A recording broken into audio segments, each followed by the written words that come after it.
Бүгдээрээ гэрлэгийн хандлага залбирч өгье. Их эзэн минь танд талархаж байна. Таны үгийг бид талархаж хүлээн авч байна. Гэрлэгийн маа дээр таны эрүүл бэлхэж тэр эрүүл биднүү харилан урсгалтав. Бид гэрлэг энэ өдөр танаас эрүүл дамжин ирэх эрүүлийн сув гэж бид талархан хүлээн авч байна. Гэрлэгийн амаар дамжуулан эзэн та бидний амьдралд бидний зүрх сэтгэлд та яриарай. Алтар магтаалыг өргөе. Эзэн Есүсийн нэрээр залбирч байна. Амен. За бүгдээрээ сайн байцгаана уу. Тэгээд ямар ч байсан таны үгийг өнөөдөр дамжуулахаар тийм гайхамшигтай бөгөөд бас аимшигтай үрийг авсан байна. Тэгээд ямар ч байсан тэгээд сургаал дамжуулна гэд сургаалаа бас өнгөрсөн нэгд өдөр бүтэнцэн өдөр пастор хэлээд тэгээд нэгдгээс ахуулаад бас юу хэлэх вэ? Юу ярих вэ? Тэр яг юу надад дамжуулан чуулгандаа сануулгыг хүсэж байна гэдэг аюуг залбирсан. Тэгэл нийт өдрөөс ахуулаад залбираал бас бэлдээл библи уншаал ингээл хэлээ. Тэгээд миний ажлын ширээ дээр ингээд нэлээд хитэн номнууд ингээд миний хаяа нэг чөлөө цаг гарах юм бол зав гарах юм бол цайны цагаар ч юм уншдаг хитэн номнууд байдаг байхгүй. Тэгээд өнгөрсөн 7 хоногийн дуршуул тэгэл нэг л завал гарах юм бол библи аваад уншаал байлаа. Тэгээд бурхан яг Йошуа намайг уншаад надад сануулж ирсэн. Тэгээд Йошуа намайг өнгөрсөн 7 хоногт уншаад судалсан. Тэгээд өчигдөр орой штэ. Тэгээд манайх нэг гэр бүлээрээ сургаал заахаар бас бэлдсэн. Тэгээд өдөөс хойш 11 цагийн цуглаан дээр болохоор манай нөхөр маань сургаал дамжуулах байгаа. Тэгээд өчигдөр орой битээр сургаалаа ягаад бэлдэж явахдаа бас ингээл яа энэ пастор нэр яаж чина тэгээд байсгал тэгээд пастор хоёуланд ингээ бүгдээрээ чимээг гэхдээ ингээл хоёр талд ном уншсан, нэг л ном уншсан, библи уншсан хүмүүсээс тэгээд яа энэ пастор нэр яаж ч надад гэр бүлээр тэгэл ямар ч зүйл өчтөр орой сургаалаа бэлдээд бичиж тэмдэглээд нэлээд бэлтлээ. Тэгээд би Йошуа номноос ингээд бэлдэж байгаа өчтөр орой 10 цагийн үед штэ ингээл залбирал ингээл бичээл ингээл бэлдсэн чинь нэг л болдоггүй. Бурхан яг өөр зүйлийг надад ингээд сануулад Йошуа номны би нөгөө Калебийн талаар одоо хэрхэн тийм Калеб бол үнэхээр итгэлийн хүн байсан. Аюу амжилттай байсан. Тэр талаар ингээд аюу гой тайдын дэмжихийг гжигдсэндээ сайхан гой зүйлийн талаар ярих гээд бичээл баг ингээд дуусгахтай болж байгаа байхгүй. За ингээд баг болж байна гэж би бодоод тэгсэн чинь нэг л сэтгэл дүүрэх, нэг л дутуу тийм байгаадсан. Тэгэл одоо яад юм бэлээ. За ер нь боллоо би гэдэг би яг хидад хэлжсэн байгаа. За би ер нь боллоо. Би ер нь шал өөр юмнаас сургаал заахаар боллоо гэж өчтөр бүр 10 өнгөрч явж штэ. Арай нэг тийм шийдвэр гаргаж байгаа. Гэтэ энэ нь яг бурханаас байсан. Бурхан тэр биччих надад нэг өөр хүний талаар ингээд сануулаад гисэн. Гэтэ Йошуа ном дээр гардаг тэр нь. Тэгээд би бүр ингээд за ер нь боллоо гэж тэр үед яг ингээд бурханы үгэнд би дуулууртаагаар дагаад бурханы яг сануулж исэн зүйлийг л ингээд ярих нь зөв юм байна гэдэг шийдвэр гаргасан. Тэрнээс ч би ингээд та нарын одоо чихэн сонсомоор байгаа тийм сайхан амжилтын талаар Калебтэй хэрхэн тийм амжилттайгаар Йошуа бас хэрхэн одоо израильчуудыг одоо тэр Канаан нутагт оруулсан талаар ч юм уу ингээд маш олон зүйлийг ярьж болох байлаа. Гэтэ бурхан нэг зүйлийг ингээд наа чи биш ээ инээ гэдэг өчтөр арай надад сануулаад тэгээд өөр шууд тэр цагаас эхлээд сургаалын сэдв өөрчлөлт тэгээд нэг зүйлийг ингээ ярихад бэлдсэн. За тэгээд энэ бол нэг энэ хүн бол Библийн итгэлийн тийм мундаг одоо тийм итгэлийн тийм баатар гэж нэрлэхээр тийм хүн биш. Зөвхөн Библиэлд харах юм бол Йошуа номон дээр тэгээд Яков, Еврей, Матай гэсэн дөрвөн номон дээр баг нэр нь ингээд за Йошуа номон дээр энэ хүний талаар багахан хэмжээний түүх гардаг. Тэгээ бусад номнууд дээр зөвхөн нэрийг нэг удаад урьдаад өнгөрсөн тийм нэг эмэгтэй байгаа. Тэгээ энэ хүний талаар бүгдээрээ өнөөдөр судалнаа. Эхлээд хамтдаа ишлэлээ уншаад тэгээд дараа нь залбираад тэгээд сургаалт орё. За Йошуа номын 2 дугаар бүлгийн 1-ээс 21 дугаар ишлэл. За би эндээс уншаад тэгээд бүгдээрээ дагуулаад тараад сонсоорой.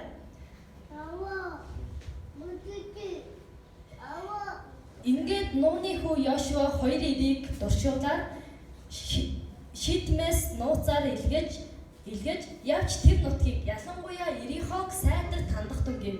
Тэд явж Рахаб гихч янхан эмэгтэй гэрт очиж тэндээ хоноглов. Харагтун Израилийн хүүгүүд энэ нутгийг тандахаар өнөө өрөө ирчгээд байгаа нь Ирихогийн хаанд дуулдав.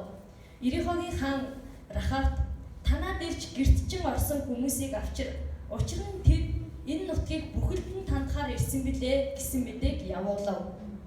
Харин өнөө эмэгтэй тэр хоёрыг нуун далдалж хэлэхдээ тийм ээ над дээр хүмүүс ирсэн. Гэвч хаанаас ирснийг нь би мэдсэнгүй. Хаах цаг болох үеэр үдшийн бүрэнхийгээр тэд гарч явсан. Тэр хүмүүс хаашаа явсныг би мэдэхгүй. Тэднийг гүйцэх учир араас нь хурдан мөшгөн хөөцгөө гэлээ. Тэр өөрөө тэднийг дээвэр дээр гарган тэд дэвссэн маалангийн ишин дунд нуусан байжээ. Ингээд нөгөө хүмүүс Йордны гарам хүртэлх замаар туршуулуудын хойноос мөшгсөн ба мөшгөгчдийг явмагц хаалга хаагджээ. Ингээд нөгөө хоёрыг хажуулахын өмнө Рахаб тэдэн рүү дээвэр дээр гарч тэдэнд эзэн энэ газрыг та нарт өгснийг та нараас айх айдас биднийг нөмөрснийг мөн энэ нутгийг бүх оршин суугчид та нарын өмнө зүрх алдан байгааг би мэдэж байна. Учир нь Египтээс та нарыг гаргахад эзэн хэрхэн улаан тэнгисийн усыг та нарын өмнө ширгээснийг Йордны зүүн талд та нарын бүр мөсөн устгасан амарчуудын хоёр хаан болох Сихон Ог нарыг та бүхэн яасныг бид сонссон билээ. Бид үүнийг сонсоод та нараас болж бидний зүрх мохож хэнд ч зориг үлдсэнгүй. Учир нь та нарын бурхан эзэн бол дээд тэнгэр дэх хийгээд доод газар дах бурхан мөн билээ. Тэгэхээр одоо нэгэнд би та нарт инэрэнгүй хандсан болохоор та нар ч мөн манай эцгийн гэрийнхэнд бас инэрэнгүй хандна гэдгээ эзнээр тангаргалан надад үнэн тэмдэг өгч миний эцэг их ах дүү нар болон тэдэнд хамрагдах бүхнийг амийг хэлтрүүлэн биднийг үхлээс авраач гэвэ. Ирчүүд түнд хэрвээ чи бидний хэргийг ярихгүй бол бидний ам та нарын үхлийн оронд яваг. Эзэн бидэнд тэр нутгийг өгөхөд бид та нартай инэрэнгүй бөгөөд үнэнчээр хандах болно гэлээ. Тэр эмэгтэй амьдарч байсан байшны хотын хананд байсан учраас тэр тэднийг цонхоороо олсоор дамжуулан доош буулгав. Эмэгтэй тэдэнд мөшгөгчдтэй таарлахгүй тулд уулархаг нутаг руу яв. Тэднийг буцаж иртэл тэндээ 3 хоног нугав. Түүний дараа та нар замаараа явж болно гэвэ. Тэр ирчүүд түүнд чи биднээр өөртөө тангаргалуулсан энэ тангаргаас ч бидний чөлөөлөгдөх нөхцөл бол бидний энэ нутагт орж ирэх үед чи биднийг буулгасан цонхноосоо энэ жасуулаан уяагүй мөн эцэг их ах дүү болон эцгийнхээ бүхий л гэр орныг гэртээ цуглуулаагүй тохиолдол байх юм аа. Хэрв хэн нэгэн хүн гэрээс чинь гудамж руу гарвал түүний цус өөрийнх нь толгой дээр бох бөгөөд бид үүнд хариуцлага хүлээхгүй. Харин гэрт чинь байгаа хэн нэгэн альва хүн гар хүрэх юм бол хэн нэгэнд гар хүрэх юм бол цус нь бидний толгой дээр буу. Харин чи бидний энэ хэргийг ярих юм бол чи биднээр тангаргуулсан тангаргаас бид чөлөөлөгдөх болно гэв. Эмэгтэй та нарын хийснээр болов гэв. Иймгүй тэр тэднийг явуулж тэд санацгаав. Тэгээд тэр эмэгтэй жасуулаан уяаг цонхноосоо уйваа гэж байна. Амен. За бүгдээ хамтдаа үгийн төлөө давчхан залбирцгаая. Бурхан аав минь таньда үнэхээр их талархаж байна. Эзэн минь энд байгаа таны хөт хүүгүүдийн дээр эзэн минь таны өнөөдөр үг тэдний зүрхэнд хүрч эзэн минь тэдний амьдралд үнэхээр гайхамшигтай бас тэр таны сургамж болсон тэр үг байгаасаа гэж хүсэж байна. Эзэн минь миний амаар дамжуулан миний ам ангаах үед таны үг амд өгөгдөн таны хүүхдүүдэд хүрэх болтугай гэж таны нэрээр ерөөн залбирч байна. Амен. За бүгдээрээ саяны түүхийг ингээд товчхон харах юм бол энэ болохоор Йошуа яг Канаан нутагт орохын өмнө хоёр тагнуулыг илгээгээд Ирихо хот руу илгээсэн тийм үйл явдал гарч байгаа. Тэгээ нөгөө хоёр тагнуул нь ороод нэг янхан эмэгтэй Рахаб гэдэг эмэгтэйгэд очиод тэгээ тэр дээр нуугдаад тэр эмэгтэй нөгөө хоёрыг нууж ягаад тэгээд нөгөө нэг хааны зэргүүд ирсэн чи хотлоо явуулчихж байгаа шүү дээ. Явуулаад тэгээ дараа нь та хэд ингээд би та хэдийг аварсан юм чинь намайг та дайраад ирэхдээ бас манай гэр бүлийнхнийг ингээд аварч амьд үлдээгээрэй гэж гуйгаад ийм тохиролцоо болоод тэгээд дуусч байгаа тухай гарч байгаа. Тэгээд энэ тохиролцооны дагуу мэдээж Йошуаыг үргэлжлүүлээд унших юм бол ингэж тохирсныхаа дагуу Ирихо хотыг Йошуа эзлээд тэгээд ганцхан амьд үлдсэн Рахаб болон түүний гэр бүлийнхэн ингээ байдаг. Тэгээд эндээс харах юм бол энэ Йошуа нөгөө нэг Канаан нутаг руу ороход Йордан голыг гатлал хамгийн ихний давах ёстой нөгөө нэг тэр эзлэх ёстой хот нь Ерихо хот байсан байхгүй. Тэгээд энэ эмэгтэй байшингийг харах юм бол Ерихо ханан дотор байдаг байсан. Тэгэхээр тэр Ерихогийн хотын бол хан бол маш цуцаа бүхэл бүтэн нэг айл тэр ханныхан зогсон. Одоо энэ хан шиг юм өргөө хан гэсэн байхгүй. Бүхэл бүтэн айл амьдрах хэмжээний тийм том тийм хан байсан.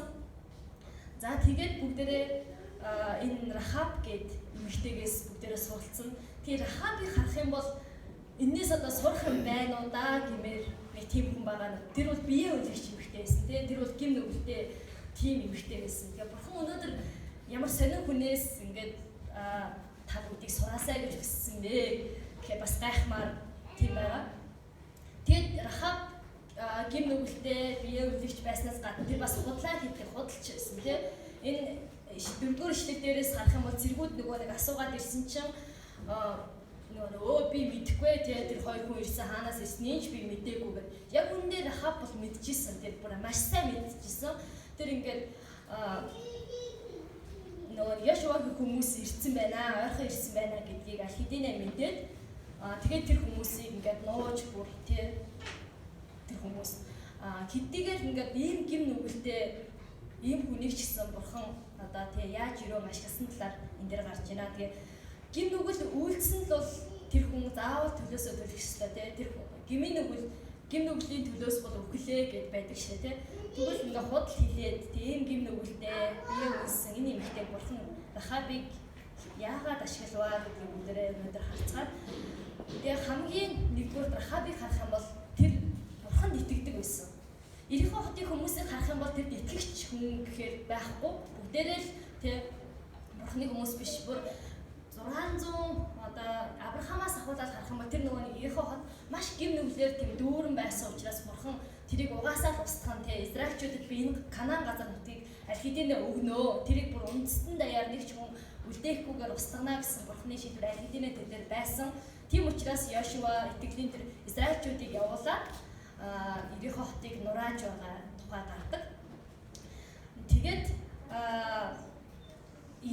Рахабын нэг зүйл нь болохоор зэрэг ийм байсан. Рахаб 9-р ишлэл дээрээс харах юм бол эзэн энэ газрыг та нарт өгснийг тэгээ та нараас айж байгаа тэр айдсын Ерихогийн тэр хот орчмын бүх хүмүүсийг ингээд нөмөрцөн байгаа тий. Египтээс ингээд гарахад эзэн та нарыг бүр яаж дагуулж ирснийг тэр улаан тэнгисийг хүртэл ингээд Йордан голыг арай хуваагаагүй өмнөх үеийн юу гарч байгаа. Улаан тэнгисийг хэрхэн яаж хувааж ирснийг тий энэ амарчуудын хаан тий Сихон ог нарыг та бүхэн яаж ингээ ялж ирснийг би сонссон гэж хэлж байгаа байхгүй тий. Тэгэхээр яг үннийг хэлэхэд бол Рахаб тийм Израильчууд чиг бурхан нүдэн дээр нь гайхамшигыг үйлдээл те би бол бурхан гэдгээ батлан харуулсан юм угаасаа байгаагүй. Рахаб зүгээр л энэ талаар одоо тэр айжсэн хүмүүсээс сонссон байсан аахгүй. Тэгээ тэр сонсоод итгэчихсэн тийм нэгэн байсан. Тэр үнэхээр одоо ямар нэгэн тэгжээд Египтчүүдийг харах юм бол тэр бүр ингээ нүдэн дээр нь гайхамшигыг үйлцээр адил Мосед гомдлоод бүр ингээ 40 хоногийн дотор яваад өнгөрчих байсан зүйлийг бид нар 40 жилийн туршид туулж байгаа тухай гардаг шүү дээ те. Тэгжээд энэ Рахаб бол үнэхээр бурхнаас сонсоод тэгэл тэрийг сонсоод итгэчихсэн. Үнэхээр тэр бурхан юм байна гэдгийг аль хэдийнэ мэдж байгаа тийм эмэгтэй байсан. Ром номын 10:17 дээр итгэлэн сонсгон Христийн үгээрээ гэж байдаг тийм учраас сонсоод итгэж байгаа тэр хүмүүс ямар өрөөлтэй вэ? Хэдүүлээ тэгвэл зүгээр яг л энэ Рахаб байдалтай бурхны үгийг сонсоод нэрээ амен гэдэг байх хэрэгтэй байхгүй. Сонсоод тэгэл бид нар хүлээгээд авах хэрэгтэй. Бид нар заримдаа нэг зүйлийг ингээ сонсонготой бурхнаас нөгөө баталгаа шаардаад байдаг тийм. Нэрээ юм уу бурхан тэгвэл та тэгчээч. Тэгвэл надад харуулж чаач гэж айгуу гэстэй. Би ч гэсэн бурханд анх итгэхийнхаа өмнө үнэхээр бурхан байдгийн бол тийм. Бурхан та надад нөгөө байгаа гэдгээ зөвхөн харуулж чаач. Эсвэл та ингээл тэгвэл Библиэлд ингээл олон хүмүүсийн өмнө нүдний өмнө гарч ирээл инглээ штэ. Тийм гарч ирээл бурхан гарч ирээл нүдэнд нь харагдаад яриад тэгвэл та надтай тэгэл ярьчаач. Тэгэл би танд итгэж л да. Би би бурхнаас аягүй их баталгаа ингэ шаардаад тэгдэг байсан. Гэхдээ дараа нь би ингээд яваандаа бурхан харуулаагүй бурхны үгийг сонсоод тийм бурхныг олон хүмүүсийн амьдрал дээр гайхшигтай зүйл хийснийг зүгээр сонсоод би бурхныг хүлээж аваад бурхнаад итгэсэн байгаа. Тэгээ та бүгд ч гэсэн яг ингэж итгэсэн байхаа гэдэгт би итгэлтэй байна. Тэгэхээр сонсоод итгэж байгаа та бид нар үнэхээр ерөөлтэй хүмүүс байна. За дараагийн нэг зүйл бол 11-р ишлэл дээр гарч байна. Бурхан эзэн бол дээд тэнгэр хийгээд доод газар дах бурхан мөн билээ гэж байгаа. Рахаб бол бурхан тэнгэр газар дээрх цорын ганц бурхан мөн гэдгийг тэр хүлээн зөвшөөрсөн нэг юм байсан. Тэр бүр мөн гэдгийг тэр газар тунхаглаж байгаа тэр нөгөө хоёр доршоод бурхан бол мөн тэр тэнгэр газар дээрх тэр бурхан мөн гэдгийг тэр амаараа тунхаглаж байгаа. Тэгээ энэ нь маш чухал. Ром 10-р бүлгийн 9-р ишлэлдэр хэрэг та Есүсийг эзэн гэж амаараа хүлээн зөвшөөрч бурхан түүнийг үхэгсдээс амьлуулсан гэдэгт зүрхэндээ итгэвэл аврагдах болно гэж байгаа. Бурханы энэ үг хуучин гэрээний тэр үед ч гэсэн ингээ яг л одоо бодит үнэн байсан байгаа байхгүй тий. Амаараа хүлээн зөвшөөрөөд тэр Рахаб зүрхэндээ үнэхээр бурхан юм уу аа гэдэгт итгэжсэн. Тийм учраас тэр Ирихо хот сүрэхэд аврагдсан цорын ганц нэг хүн байсан. Тэгээ гэр бүлээрээ хамтдаа аврагдаж байгаа тий. Тийм учраас Христийг эзэн гэдгийг бүгдээрээ амаараа хүлээн зөвшөөрөх хэрэгтэй. Тэгээ бид нар заримдаа за би л итгэвэл болчихж байгаа шүү дээ тий. За би үнэхээр бурханд итгэж байна. Би ингээд дотроо залбирчээ. Ингээд сайхан болно гэж яваад байдаг. Гэтэ бид нар хизээч илчлэгдэхгүй ингээд нууцдаг юм аа итгэгч нар байгаад байдаг тий. Ингээд ажиллаад байдаг нөгөө нэг ажлын газрынхан эсвэл хичээл дээр ингээд их сургууль надад сургуулийнхаа найз нөхдүүдтэй мэддэггүй Христэд итгэдэг гэдгийг тий. Бид нар яагаад гэвэл тэр чинь амаараа тунхаглахгүй байгаа. Библи Христийнхаа гэдгийг бид нар хаач байсан тунхаглаж явах хэрэгтэй. Тийм учраас бид нар ингээд энэ тунхаглалыг Христийн гэдэг тунхаглалыг бид нар бүгдээрээ хийж явах хэрэгтэй. Тэ ялангуяа эргэн тойрны итгэгч биш тэр хүмүүс чинь таныг Христийнхаа гэж мэдэхгүй байвал асуудал нь тэр хүмүүст биш танд байгаа гэсэн үг. Та амаараа тунхаглахгүй бай тэ Христийнх гэдэг. Энэ тунхаглалын цаана маш олон зүйл болж идэг. Тэр тэ бурхан амаараа биднийг ингээд тунхаглаа гэж пастор маань хүртэл ингээд залбирахтаа бүгдээр хамт бурханыг тунхаглан залбирцгаая гэдэг. Бурхан үнэхээр идгийх юм аа гэж бүгдээр тунхаглаад залбирах юм бол тэр идгийх болно. Тэрнээс уус би мэдж байгаа тэгээ бурхан ингээд идгээгч гэдэг дотроо мэдээд бид нар яваад ах юм бол эн чинь биелэлээ олохгүй тий амнаас гарч байгаа үг болгоход маш хүчрхэг. Тийм учраас бүгдээрээ амаараа хоёрдугаар Рахаб шиг тийм тунхагладаг хүмүүс байна. За амин. За бас нэг зүйл түүхээс эргээд дахиад харах юм бол Рахаб бол зүгээр бас нэг итгэл тий за ингээд би Есүсийг муу юм аа. За Есүс би эзэн гэж тунхаглаж байна гэх. Үнэхээр тэнгэр газар эзэн мөө гэд ингээд өнгөрсөнгүй. Тэр бол үйлддэг нэг байсан. 15 дугаар ишлэлийг бүгдээрээ харах юм бол тэр эмэгтэй амьдарч байсан байшин нь хотын ханад байсан учраас тэр тэднийг цонхоороо олсоор дамжуулан доош буулгаваа гэж байгаа. Тэр Рахаб ямар нэгэн үйлдэл хийсэн. Энэ авралынхаа төлөө ямар нэгэн юм хийж байгаа. Тэгээд тэр нь юу байсан бэ гэхэд хоёр дуршуулыг нөгөө нэг улаан одоо даавас өнжүүлээд тэгээд тэрийг хоёр дуршуулыг цухтаалгаж ингэ явуулж байгаа тийм. Тэр бол ямар нэгэн зүйл яг үнийг хэлэхэд энэ Рахабын нөхцөл байдлыг харах юм бол нөгөө нэг ингээ хааны цэргүүд дөнгөж ирээд явж байгаа үеийн дараагаар байгаа шүү дээ тийм. Тэгээ ингээ ус юу өнжүүлсэн чи ингээл цэргүүд нь харчаад буцаад хүрээд ирэхвэл яах вэ тий. Тэр хоёр цэргүүд ч бас тэгээд Рахаб ч гэсэн гэр бүлээрээ бүр сүйтгийгдээд өгөх байгаа тий.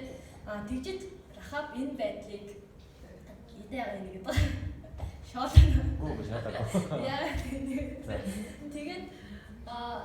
Тэгээд ингээ харах юм бол энэ чинь ингээ үүстэй ямар нэгэн одоо үүс хийсэн байгаа тий.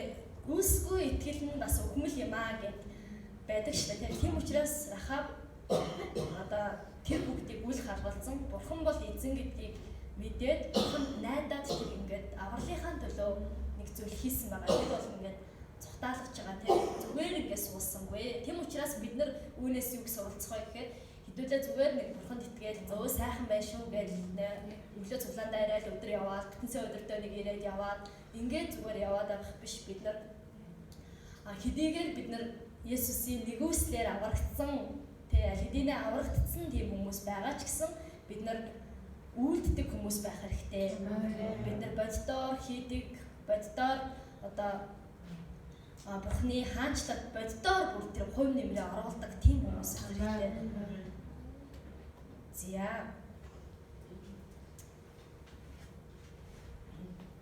За дараагийн бас дахиад нэг анхаарах ингээд 3 баг 4 дахь юм байна те. Нэг зүйл юу вэ гэхээр зэрэг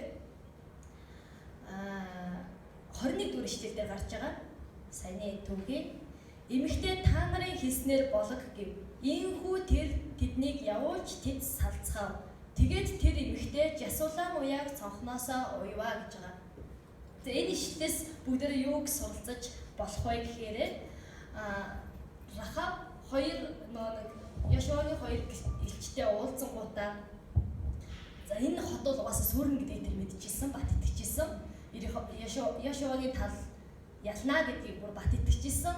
Тийм учраас би энэ газраас яаж аврагдах вэ гэдгийг тэр ингээд мэдээж амар айжсэн. Тэр ингээд хоттойгоо бүр ингээд нуурж унаад хөх байсан шүү дээ. Тэгээ айжсэн учраас тэр нэг гарц байгааг мэдээд шууд хоёр элчийг ингэж оруулаад ингээд аврагдах өөрийнхөө авралын тэр одоо юуг бэлтжиж штэ тий. Тэгээд тэр жасуулан уяаг хогноосоо уяа гэж байгаа. Аврагдах гарцаа мэдэнгүүтээ тэр хоёр элчээс салангуудаа шууд уяага онжилж байгаа. За энд нар дайж ирэхсээр байтал нилээхэд хончондоо бас тий. За төвхүүлж ягаад уяа гэсэн бол магадгүй Рахаб уйж амжаагүй байж идэл нөгөө нэг Яшуагийн цэргүүд ирээд ханс үрээд хамтдаа өгөхгүйсэн баг тий. Тэгээд тэр улаан уяаг ингээд унжуулсан чинь нөгөө хааны цэргүүд хараад энэ юу улаан уяаг чи нөгөө нэг хүмүүстэй ховлцсон энэ төр гэж бас мэдчиж магадгүй шүү дээ тий. Үүнээс ч гэсэн тэр айгаагүй. Тэр угаасаа л бурхан одоо өөрийг нь аврахаар энэ бурхны төлөвлөгөөд бас итгэж байсан. Тийм учраас шууд даруугаар тэр даруй шууд бид нар салаал улаан уяаг үзсэн. Тийм учраас хэдүүлээ бурхны үгийг ингээд сонссон л даруй тэр даруйхан үйлддэг шууд хэрэгжүүлдэг тийм хүмүүс байх хэрэгтэй. Эндээс суралцах тэр зүйл. За байжгаад гэх юм бол хэдүүлээ. За байжгаад гэж итэл нэг өдөр л бурхан гацаа ирчих үү тий. За байжгаад бурхан тэгяа гэж байж итэл эцсийн өдөр хүрээд ирэх үү дээ. Тийм учраас бүгдээрээ тэр даруй үйлддэг хүмүүс байя Рахаб шиг тий. За ингээд Рахабаас бүр 4 маш чухал зүйлийг хэдүүлээ сурч авлаа. За тэгвэл Рахаб ингээд өөрөө энэ түүхээр харах юм бол өөрөө итгэлийнхаа дагуу энэ зүйлийг ингээд үйлдээд хийчихжээ. Тэгвэл бурхан Рахабын талаар ямар төлөвлөгөө бурханд байсан юм болоо? Мэдээж бурхан байгаагүй бол Рахабын газраас аврагдах ямар ч боломж байгаагүй. Рахабыг аврахад хүртэл бурханы төлөвлөгөө байсан. Тэгвэл зүгээр нэг ингээд хоёр хүнтэй хуваалцж байгаа за би ингээд 8 хийж байгаа юм шиг тий. За яг би та хоёрыг ингээд цухтаалахын оронд намайг авар гэж намайг энэ газраас амьд үлдээгээрэй гэж зүгээр нэг 8 хийж байгаа юм шиг хэлэлцээр огт болоогүй. Энэ бол бурхны бүр жинхэнэ бүр төгс тийм төлөвлөгөө байсан гэж хэлж болохоор байгаа. Тэгээ яаж вэ гэхээр зэрэг энэ бүгдөө эндээс харъя. Авраамийн үеэс гэхээр чинь баг эндээс харах юм бол бүр 600 орчим жилийн тэртээгээд байж харагдаж байгаа байхгүй. Ард түмэн тэр одоо Канаан нутгийн тэр хүмүүсийн гим нүглээр дүүрэн байрсан учраас еврейчүүдийг явуулаад нөгөө энэ газрыг сүйтгэнэ гэдгээ бурхан аль хэдийнэ төлөвлөсөн байсан тий. Бурхан Содом Гоморог хүртэл ингээл бүр юу ч устгасан шүү дээ тий. Гэхдээ бурхан одоо нөгөө нэг Авраам Содом Гоморог Эхлэл 18:24 дээр ингэдэг шүү дээ. Тэр хотод зөв шударга хүн 50 байсан ч та тэр хотыг устгах уу? Тэрхүү 50 зөв шударга хүний төлөө та тэр газрыг өршөөхгүй юу? Гэхэд эзэн хэрэг би Содом хотынхны дотроос зөв шударга хүн 50-ыг олох юм бол тэдний төлөө бүх газрыг өршөөнө гэсэн байдаг. Тэгээ ингээд Авраам бурхантай яриад байдаг шүү дээ. За тэгвэл нөгөө нэг 50 гэсэн чи арай их тоо хэлчихээ бурхан минь ээ тий. 40 хүн байх юм бол та тэгвэл тэр газрын төлөө Содомыг өршөөх юм уу гэсэн чи бурхан би 40 хүнийг олох юм бол өршөөнө гэдэг. Дараа нь нөгөө 40 30 болдог. Тэгээ 20 болдог. Тэгээ 10 болдог. Тэгээ бүр 5 болдог шүү дээ. 5 хүн байх би Содомыг өршөөнө гэж бурхан тэгдэг тий. Гэсэн чи 5 хүн ч тэр хотод байгаагүй Содом. Тэгээ сүүлдээ нөгөө 5 чин хамгийн сүүлдээ ганцхан хүн байсан ч та энэ хотыг өршөөхгүй юу гэсэн чи би нэг л хүн байвал би энэ хотыг өршөөнө гэж хэлдэг тий. Тэгсэн ч тэрнээс нэг ч хүн байгаагүй. Содом тэр чигээрээ устдаг. Тэгээд бас яг үүнтэй адилхан бурхан нэг л хүн байхад тэр газрыг өршөөдөг.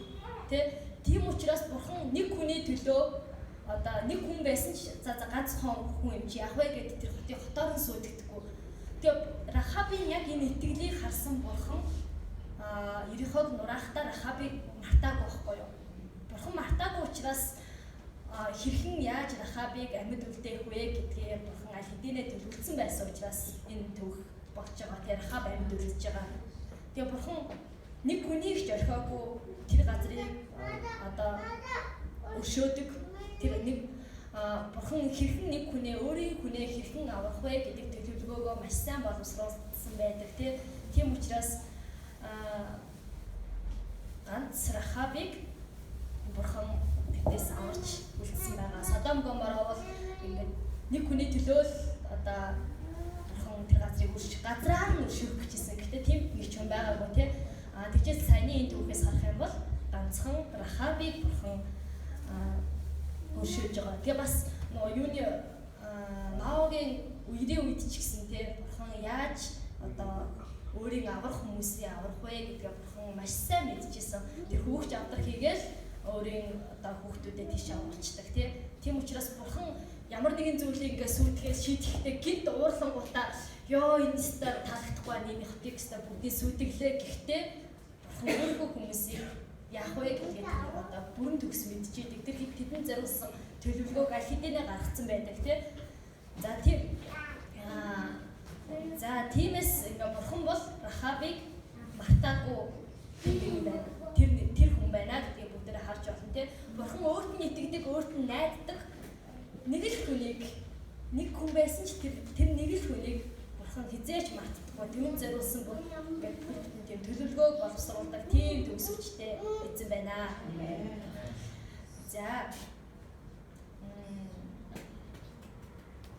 За дараагийн нэг төлөвлөгөө Рахабын эндээс харах юм бол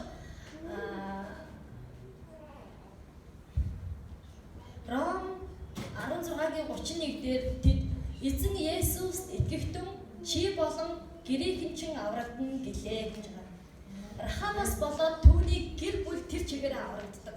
Гэр бүлийнхнийг нь харах юм бол Христ Есүс итгэдэг үл байгаагүй ер нь бол тий бурхныг бүр мэддэг. Мэдээж л тэд нар ингээд лөөстэй Израильчууд ингээд дайраад ирлээ мэрлээгээл маш их айж исэн баг. Гэхдээ бурхныг бол цорын ганц дээр төгсөж бурхан гэдгийг гэр бүлийнх нь мэддэггүй байсан. Гэсэн ч Рахабаас болоод гэр бүлийнх нь аврагдж байгаа тухай энэ дээр гарч байгаа. Бид нар өөрсдөө л аврагдаал болоо тий бид нар өөрсдөө за бурхныг хүлээгээд авцсан юм чи болоо гэх. Рахаб ч ийм сэтгэлтэй байгаагүй тий би ганцаараа ингээд аврагдаад за болчих гэж бодоагүй. Нөгөө хүмүүстэй та манай гэр бүлийнхнийг бас авраач гэж хэлсэн байгаа тий. Манай гэр бүлийнхнийг бас амьд үлдээгээч гэж хэлсэн байгаа. Тийм учраас бид нар тий Рахаб бас л Рахаб шиг гэр бүлийнхаа төлөө тийм одоо санаа зовно. Гэр бүлийнхаа авралын төлөө бурхнаар дуудагдсан хүмүүс байгаа.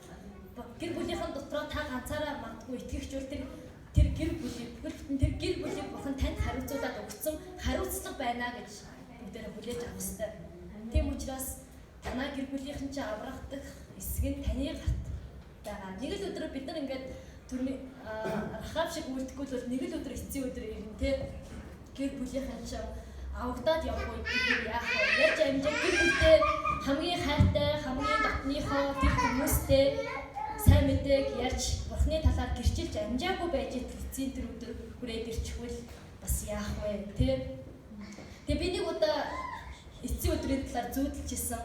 Тэгээ тэр бол ингээ маш бодит зүйл байсан. Би бүр тэгээд бараг л яг л ийм зүйл болох юм байна гэдгийг бурхан надад тэр зүйдээр дамжуулан илчлээ харуулсан. Тэгээ юу болсон бэ гэхээр зэрэг би ингээд бүр хөдөө архангаад гэртээ байсан. Тэгээ гэртээ байсан чинь тэр ингээд бүр амар улаантай, сааралтай тэгэл яг л эцсийн өдрийн тийм тэнгэрээс нөгөө нэг улаан ингээ бүрт галууд унаал тэгээ амар бөхчм тийм халуун гэх юм уу нэг сонин бөхчм тийм халуунаар огт байхгүй тэгсэн хэрнээсээ бүр тасарахгүй биш тийм нэг юм нэг заагтай тийм бүрхийг тэгсэн хэрнээсээ тэгээд яг тийм эцсийн өдөр ирж байна гэдэг тэр шинж тэмдэг угаасаа бүхэн мэдсэн. Одоо ингэ дэлхийс үргэж байна гэ бүгдөө ингээд маш их айгаа сандарч байгаа. Тэгээ би тэр үед хамгийн их сандарч исэн юм байсан байхгүй юу? Тэгээ би өөрөө бол аврагдана гэдгийг тэр үед мэдчихсэн. За би ч аврагдчих. Гэхдээ одоо яана мана гэрийнхэн ингээд би бүр амар сандраад би тэгэл гэрийнхнийгээ маш хурдан цуглуулаад за бүгдээрээ яс энэ цугаараа надад маш чухал та хийдэд хэлэх нэг зүйл байна гэд би бүр амар хурдтайгаар бурхны талаар тэр үед ингээд ярьж өгчээсэн байхгүй. Тэгээд тэрийг ингээд харахтаа би бүр та нар яг одоо ингээд бурхныг хүлээгээд авчаач тэгэх юм бол аврагдахаа танаа. Үгүй бол одоо энэ эцсийн өдөр ирж гин ингээд бүгдээрээ там хаягдах болчоод байна. Тэм учраас та нар яг одоо бурхныг хүлээж аваач гэд би бүр ингээд уйлаад тэр ингээд бүр амар ингээд гэрийнхэндээ ингээд юу зааж өгчээсэн байхгүй. Тэгээд тэг би ингээд бүгднгээ харин тэг ингээд хонхоглуулаад за бүгдээрээ хамт намайг дагаад залбирая те. Бурханд итгэдэг хүн бол аврагдана. Тэм учраас бүгд залбирая гэд. Тэгээд тэр намайг ингээд гэрийнхэндээ ингээд заажсэн тийм маш олон хүмүүстэй ингээд бодомжнаас энэ тэндээс хүмүүс ирээд бас ингээд нэг сургаалыг миний ингээд бурхны талаар гэрчилсэн тэр гэрчилэл яриаг ингээд сонсоод бүгдээрээ ингээд сууж исэн. Тэр үед би ингээд бодсон чи дараа нь ингээд тэр зүүдээс уучраас би мэдээ сэрсэн. Тэгээ тэр үед бодонготой надад одоо ингээд амар тайван бурхны талаар ярих те цаг өчнөө байна.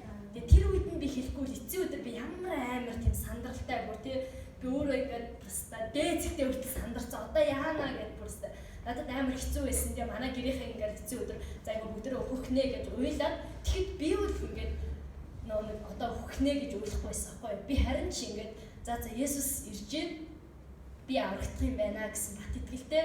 Гэхдээ нэг л зүйл санаа зовоолж ирсэн манай гэр бүлийнхэн байсан байхгүй.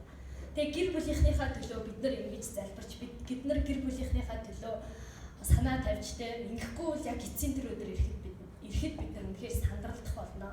Тэгээ бид нар тэр гэр бүлийнхнийхээ төлөө тэгэхээр хариуцлага бүлэхээр одоо дуудагдсан тэр хүмүүс учраас бид нараар л дамжуулан бурхан танаа гэр бүлийнхэнд хүрэхийг хүсэж байгаа. Тийм учраас бүгдээрээ гэр бүлийнхнийхээ төлөө үнэхээр та ярьдгүй маа гэхэд одооноос яг өнөөдрөөс магадгүй энэ цагаас эхлээд залбирч эхлээрэй. Тэг гэр бүлийнхнийхээ төлөө залбирснаас болоод бурхан гэр бүлийнхнийг нь аварсан те нэг би бодит жишээ гэж угаасаа өчнөө байгаа л да. Манай цуглааны нөө болроо жижиг болроо шүү дээ. Одоо Солонгост байгаа. Тэгээ болроод би бас мэднэ.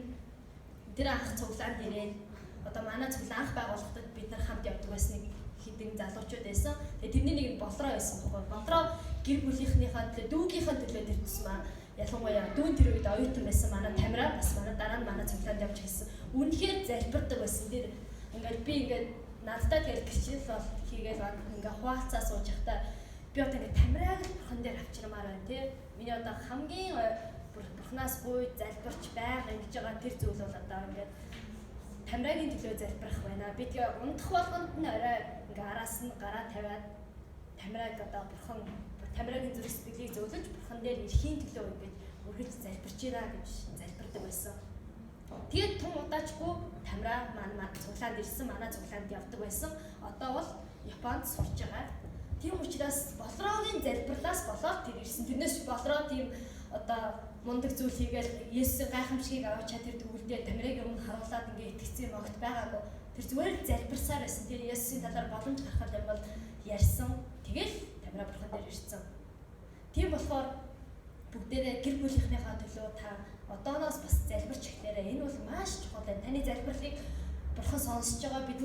Бид нар нэг залбираад болчих гээд байгаа юм зүйл биш те. Бид нар мундаг болохоор бид нар мундаг чанга залбирах юм бол бурхан сонсоод ингэждэг биш. Бурхан агуу учраас тэр бидний жоохон итгэлийг услаад тэр залбирлаар дамжуулаад тэр хүмүүсийг аврах юм аа. Тийм учраас бүгдээрээ залбирдаг гэр бүлийнхнийхээ төлөө залбирдаг тийм хүмүүс байя. Рахаб хэдий өөрөө аврагдаад болчих байсан. Гэтэ тэр гэр бүлийнхнийгээ бас мартаагүй тий. Рахаб байдал ийм зүрх сэтгэлтэй бүгдээрээ байя.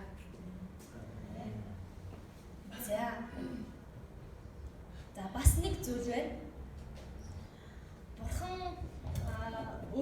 өөрт нь итгэдэг тий, өөрт нь найддаг тэр хүмүүсийн ирээдүйн амьдралыг хүртэл өрөөдөг. Тэгээ эндээс Рахабаас сурах хамгийн сүүлийн зүйл бол энэ байгаа. Рахабын ирээдүйн амьдрал бүр өрөөгдсөн. Тэр Ерихо хоттой хамт сүрээд ингээд өгчөж болох байсан. Гэхдээ тэр тэгээгүй. Тэр амьд үлдсэн, гэр бүлээрээ амьд үлдсэн. Тэр ч бүхэл бүр ирээдүйн амьдралд нь тэр чигээрээ өрөөгдсөн байдаг. Өрөөгдсөн, гайхамшигтайгаар өрөөгдсөн. Тэгээ яаж өрөөгдсөн бэ гэдгийг хэдүүлээ эндээс харж болно. Рахаб бол гим нүгэлтэй тийм эмэгтэй байсан гэж хэдүүлээ сая сонслоо шүү дээ. Тэгэх юм бол та Рахаб бол Давидын эмэг эхэн байсан. Давидын эмэг их. Тэгээ тэрийг юунаас харж болох вэ гэхээр зэрэг Матай номын 1-р бүлгийн 1-ээс 6-р эшлэлээр гардаг байгаа. Авраамийн удам, Давидын удам, Есүс Христийн угийн бичиг. Авраам Исаакийн эцэг, Исаак Яаковын эцэг, Яаков Юдагийн болон ах дүүсийн эцэг нь болоо. Юдан През Зера нарын эцэг бөгөөд тэд Тамараас төржээ. През Хизроны эцэг, Хизрон Рамын эцэг, Рам Аминадабын эцэг, Аминадаб нь Нахшоны эцэг, Нахшон нь Салманы эцэг, Салман Рахабаар Боозд Рутаар Абед төржээ. Абед бол Есийн эцэг, Ес нь Давид хааны эцэг билээ гэж байгаа. Энэ 5-р шилдээр Салмон Рахабаар Бооз болж байгаа. Тэр гим нүгэлтэй, тэр бие өнлөгч, тэр эмэгтэй Давидын өмнө тэр эмэгтэй байсан болж тарж байгаа байхгүй юу? Тэгэхээр Рахаб бол энэ үедээ бас мэдээг баг. Би л нэг амьд үлдээл амьд мэндэл явж ивэл болоо гэж бодож исэн те. Тэгжэл бурхан тэр хүнийг ямар гайхамшигтайгаар өрөөгөө вэ?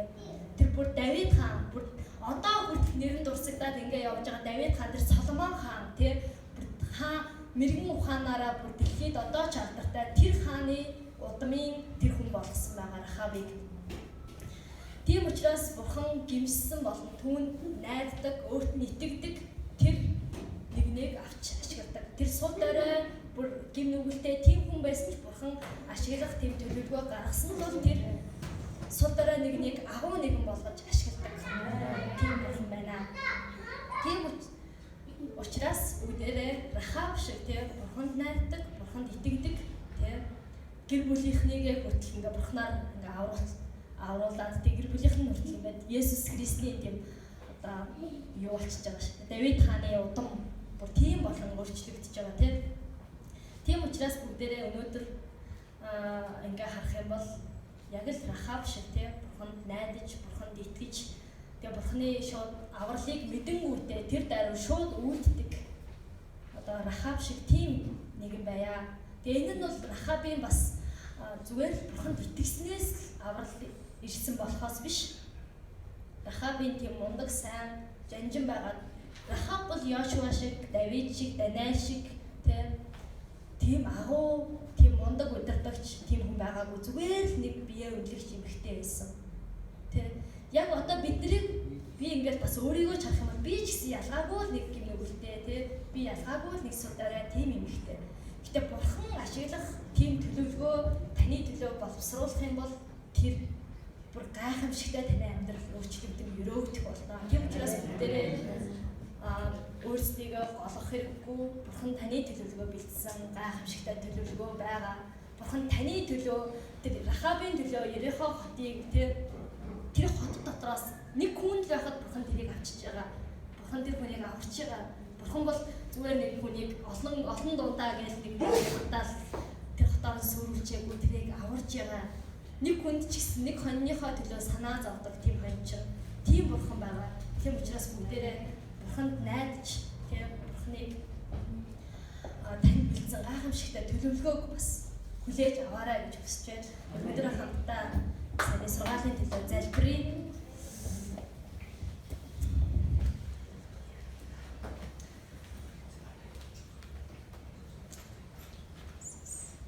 Бурхан аав минь танд үнэхээр талархаж байна. Тэгээд өнөөдөр аваад бид Рахабын талаар суралцлаа. Тэгээд хүн харах юм бол яг үнэндээ энэ гим нүгэлтэй, энэ бие өнлөгч, энэ худалч, энэ хүүхнээс одоо юуг сурах юм бэ гэж бид нар үнэхээр тоодоггүй. Гэхдээ бурхан таны бэлдсэн гайхамшигтай төлөвлөгөө бол хэнийг ч байсан өөрчилж тэр хүнийг өргөмжилж чаддаг юм аа.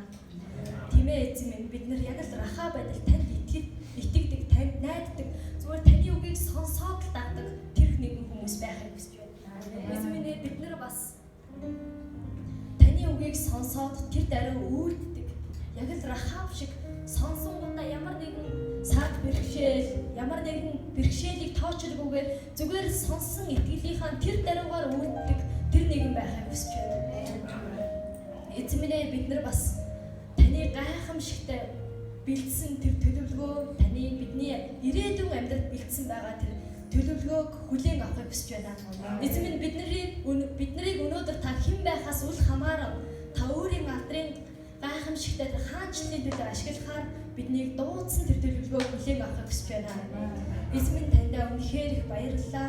Та биднийг шинэ ургац чуулганы ахын дүүс бид бүгдийг маань та гайхамшигтайгаар ерөө өөрийн хаанчлалдаа үнэхээр гайхамшигтайгаар ашиглах болтугай гэж гуйчих. Тэгээд өнөөдрийн үгийг бид нар эндээс гараад явахдаа зүрхэндээ тэгээд үнэхээр хэрэгжүүлэхийн төлөө танаасаа гуйж байна. Эзэн минь бид нар зүгээр сонсоод зүгээр итгээд өнгөрдөг биш. Боддоор үүсээр хэрэгжүүлдэг тэр хүмүүс байхыг хүсэж байна. Эзэн минь та биднийг эх 7 хоногийн өдрүүдийн туршид үнэхээр энэ үгийг бариад алхахад биднэрт үргэлж сануулж өгөөрэй гэж гуйж байна.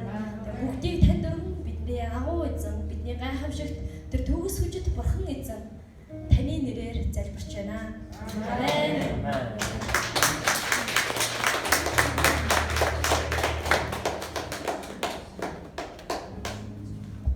Эзэн алдарч болтугай